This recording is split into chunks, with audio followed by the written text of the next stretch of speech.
ആരാധന വെച്ചത് വിഗ്രഹം ഒരു ദൈവമായി നമ്മളെ ശരിയാക്കുമെന്ന് പറയാനല്ല. വിഗ്രഹം വെച്ചത് നമ്മളെ പരിവർത്തനം വരുത്തി നമ്മളെ മാനസികമായി ഉയർത്താൻ വേണ്ടിയിട്ടാണ്. അവനവനെ ഉയർത്താനുള്ള ഒരു സങ്കേതമാണ്, സാധനാ കേന്ദ്രമാണ് ഏത്? ക്ഷേത്രം. അപ്പൊ ഈ 3 കാര്യങ്ങൾ മറക്കരുത്, എല്ലാവരും ഓർത്തു വെക്കണം. ഒരു ക്ഷേത്രത്തിൽ പോയാൽ പ്രദക്ഷിണം വെക്കണം. എന്ത് വേണം? അതെന്തിനാണത്? തമോ ഗുണത്തെ അവർക്ക് പറയൂ രജോ ഗുണമാക്കാൻ. 2, ഓങ്കാരാദി മന്ത്രങ്ങൾ ജപിക്കണം. അതെന്തിനാണത്?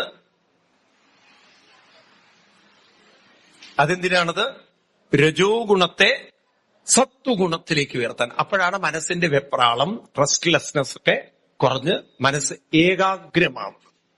3, ആ രൂപത്തെ എവിടെ കാണണം? ഉള്ളിൽ കണ്ട് സമർപ്പണം നടത്തുമ്പോഴാണ് അവനവന്റെ കർത്തവ്യം, അതുപോലെ അനുഭവം, അതുപോലെ തന്നെ സേവനം, ഈ കാര്യങ്ങളൊക്കെ ആത്മാർത്ഥതയോടെ കൊണ്ടു നടക്കാൻ അതിന് സാധിക്കട്ടെ. അതിന് എനിക്ക് കിട്ടിയ അവസരത്തെ ഞാൻ വേണ്ട വിധത്തിൽ പ്രയോജനപ്പെടും എന്ന് മനസ്സിൽ ഉറപ്പിച്ചുകൊണ്ട് അവനവന് സമർപ്പിക്കുമ്പോഴാണ് സമചിത്തത വരുന്നത്. തമോ ഗുണത്തിൽ നിന്ന് രജോ ഗുണത്തിലേക്കും, രജോ ഗുണത്തിൽ നിന്ന് സത്വഗുണത്തിലേക്കും, സത്വഗുണത്തിൽ നിന്ന് സമചിത്തതയിലേക്കും നമ്മളെ വികസിപ്പിക്കുന്ന, പരിവർത്തനം വരുത്തുന്ന, ഉയർത്തുന്ന, ട്രാൻസ്ഫോം ചെയ്യുന്ന കേന്ദ്രമാണ് ക്ഷേത്രം. എത്ര ഭംഗിയായിട്ടാണ് ഋഷി തയ്യാറാക്കി വെച്ചിരിക്കുന്നത്.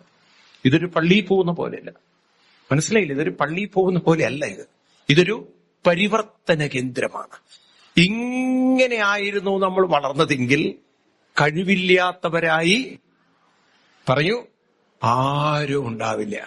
അപ്പം ബ്രാഹ്മണ, ക്ഷത്രിയ, വൈശ്യ, ശൂദ്രൻ എന്ന് പറയാനാണോ സനാതനധർമ്മം? അതിനല്ല. സനാതനധർമ്മം മനുഷ്യനെ ശൂദ്രനിൽ നിന്നും ബ്രഹ്മത്തിലേക്ക് എത്തിക്കുന്ന പരിവർത്തനത്തിന്റെ മാർഗമാണ് സനാതന ധർമ്മം. ബ്രഹ്മമാണ് സനാതനം. അതിലേക്ക് ഉയർത്തുന്ന ധർമ്മത്തെയാണ്, മാർഗത്തെയാണ് സനാതന. അവർക്ക് പറയൂ, ശരിയാണോ ഞാൻ പറഞ്ഞത്? ഞാൻ പറയുന്നത് ശരിയാണോ? നിങ്ങൾ പലരും കുറച്ചൊക്കെ കാര്യങ്ങൾ മനസ്സിലാക്കിയിട്ടില്ലേ? ഞാൻ ശാസ്ത്രവിധി പ്രകാരമാണോ പറയുന്നത്? ബ്രഹ്മസായുധ്യം, ബ്രഹ്മസാക്ഷാത്കാരം, അതല്ലേ ലക്ഷ്യം? ഹിന്ദുവിന്റെ ലക്ഷ്യം അതാണോ? 2nd ചാപ്റ്റർ ഗീത എടുത്തു നോക്കൂ.